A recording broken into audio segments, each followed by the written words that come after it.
So to introduce you to the camera, there's a few things that I want to point out right away.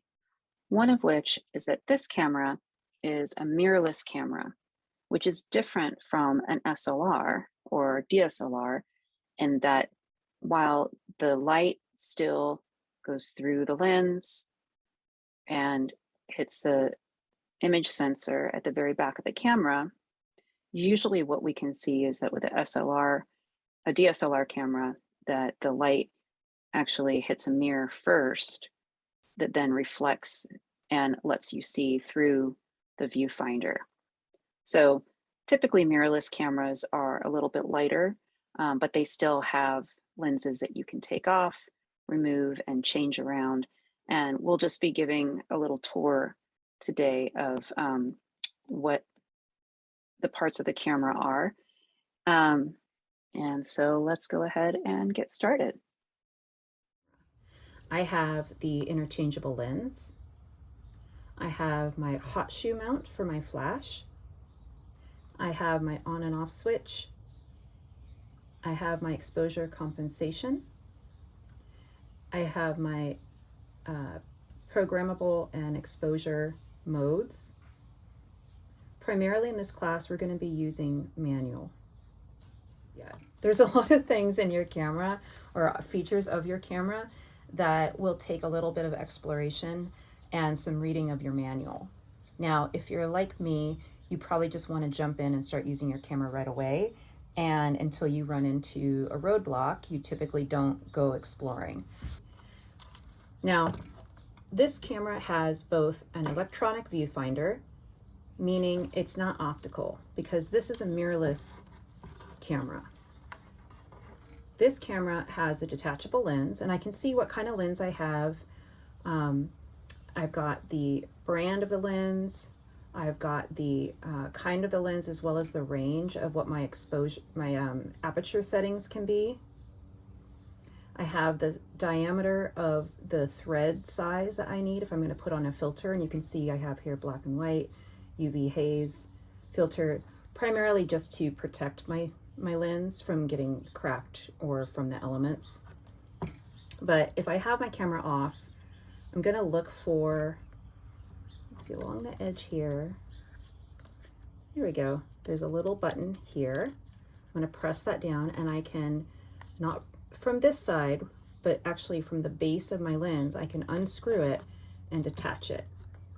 You want to be really careful when you do this, because anything on your image sensor, which is essentially your film recording area, the light sensitive bit where all those photodiodes are, if this gets anything on it, you don't want to go poking around or even dealing with it, trying to clean it yourself with like a Q-tip or anything like that. You could damage the image sensor.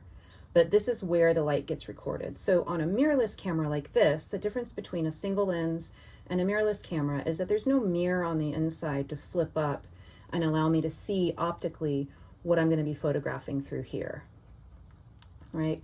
So what happens here is that the light goes straight through the lens. I'm going to match up these little white knobbies right there, and that will help me line up the threads. There we go.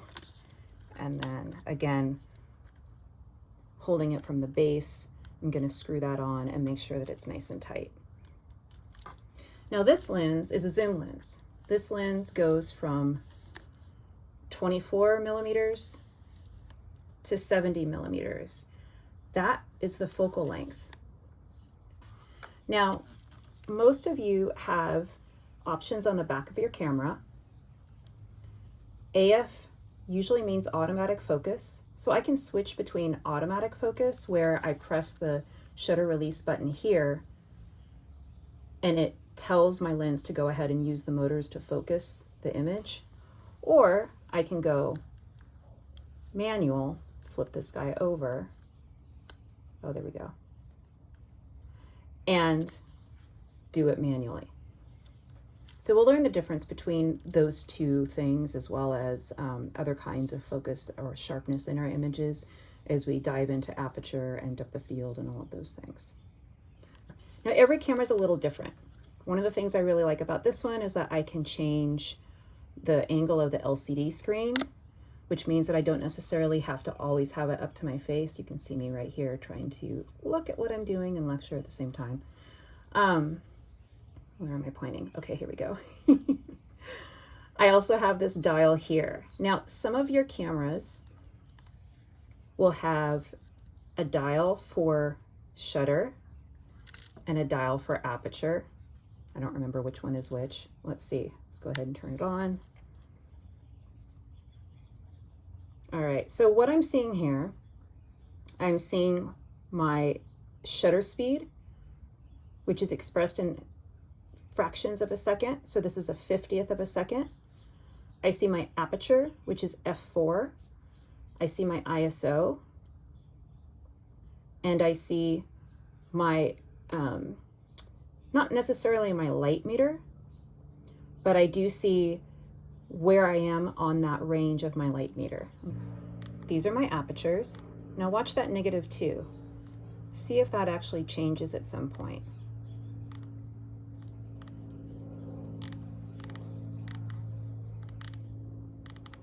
No, so that means that in order to get that to 0, I have to change my shutter because my aperture can't change. Now it's changing. Okay. So if I wanted to use my light meter to take a picture of this wooden tray, I would need to go ahead and set the shutter speed at 1/10 of a second, the aperture at 4, and that would give me a zeroed out balanced light meter. We will go into all of these things and what they do and why. All 4 of these are really important for exposure. So if I took a picture and then I went to go ahead and play that, that's what it would look like. Super interesting, huh? Okay, looks like I need to charge my camera. Well, that's all for this session. Next time, we're going to go over the exposure triangle and learn to use our cameras on manual exposure mode. So thank you for listening, for watching, and I will see you next time. Thanks.